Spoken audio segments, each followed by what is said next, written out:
आज विकसित भारत संकल्प यात्रा के तहत गांव टीकली में पहुंचे बतौर मुख्य अतिथि बादशाहपुर विधानसभा क्षेत्र के पूर्व भाजपा प्रत्याशी मनीष यादव। उन्होंने कहा कि देश के इतिहास में पहली बार कोई सरकार प्रत्येक गली नाले और गरीब तक पहुंचने का कार्य कर रही है, जिसके परिणाम स्वरूप विकसित भारत संकल्प यात्रा क्षेत्र में जहां जहां पहुंच रही है वहां उत्साहित ग्रामीण और नगरवासी यात्रा का जोर शोर से स्वागत कर रहे हैं। ग्रामीणों को संबोधित करते हुए मनीष यादव ने कहा कि भारतीय जनता पार्टी एक ऐसी पार्टी है जो सबका साथ सबका विकास एक साथ लेकर चलती है। इस सरकार ने कभी किसी के साथ कोई मतभेद नहीं किया।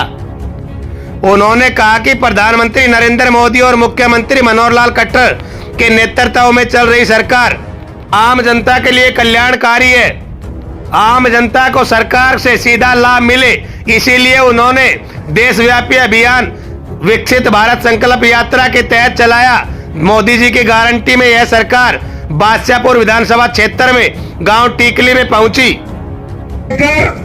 देश के प्रधानमंत्री ने यह सोचा है कि जब हमारे भारत के ये बच्चे इस देश की कमान संभालेंगे तो कि जब हमारे भारत की गिनती होती है, जब 140 करोड़ के आबादी के परिवार की गिनती होती है तो हमारी माताओं बहनों को भी बराबर में गिना जाता है। तो वो केवल गिनती नहीं रहनी चाहिए, वो देश के पंचायत से लेकर पार्लियामेंट चलाने वाली हमारे देश की माताएं बहनें होनी चाहिए। और हमारी सरपंच हमारे सामने उदाहरण है कि आज हमारे गांव की बेटी, हमारे गांव की बहू हमारे सरपंच के रूप में हमारे बीच में यहाँ पर उपस्थित है। ये मोदी जी की देन है, ये मनोहर जी की देन है।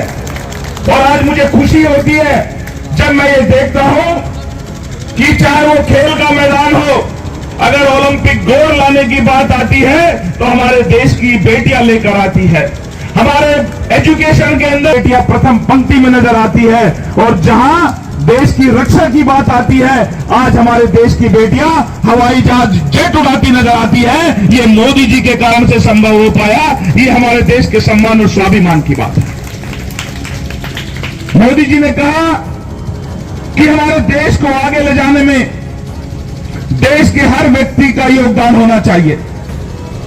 और आप सब इस बात के गवाह हैं कि देश जब आजाद हुआ तो हम अंग्रेजों से तो आजाद हो गए, लेकिन अपने देश में अपनी सरकार के गुलाम हो गए। जितनी भी सरकारें हमारे देश में आई, उन्होंने देश को पहले धर्म के आधार पर, फिर क्षेत्र के आधार पर और उसके बाद जाति के आधार पर बांटने का काम किया। लेकिन जब से मोदी जी प्रधानमंत्री बने, उन्होंने कहा सबका साथ सबका विकास और सबका विश्वास से देश को लेकर आगे बढ़ेंगे। और मुझे आज खुशी होती है कि मोदी जी ने जो सोचा, आज वो सपना साकार होते नजर आ रहा है। ये जो बच्चे मेरे सामने बैठे हैं, मैं आपको बताना चाहता हूं, कुछ बातें आपके लिए है, क्योंकि आप आने वाले इस